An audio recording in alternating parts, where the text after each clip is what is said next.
Welcome to Blizzard Fire. We hope this video helps fire up your solution. First, open your terminal and run ssh't git at GitHub. Com to test authentication. Observe the response text for permission denied Publickey or success. Next, inspect your local keys in // SSH and look for ID RSA, pub or ID ed 25519, pub files. Verify that SSH agent is running by checking process status. Then list loaded keys with SSH-add-L to ensure the agent has your key. If you see no identities, the agent is empty and cannot authenticate with GitHub. If you lack a key, generate one using SSH keygen TRSAB 4096. See your email at example. Com. Follow prompts and accept default file path to save at // SSH/ID RSA.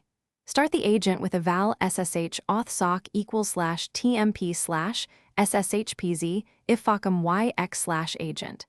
2,757,766. Export ssh auth sock. SSH agent PID equals 2,757,767.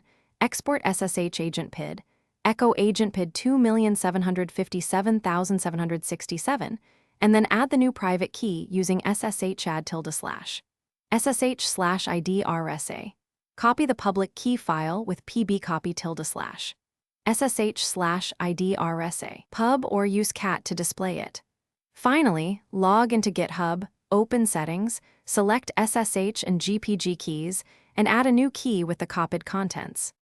After adding your public key, confirm your Git remote uses SSH rather than HTTPS. Change the remote with git remote set URL origin, git at GitHub. Com, username /repo. Git if necessary. Fix file permissions for security and SSH recognition by running chmod 700 // SSH and chmod 600 // SSH/ID RSA on your private key. Restart the SSH agent and reload the key using SSH add // SSH/ID RSA to ensure the agent sees the key. Finally, test the connection once more with SSH git at GitHub. Com to verify that GitHub now accepts your key. Thanks for watching. If you found this helpful, don't forget to like and subscribe.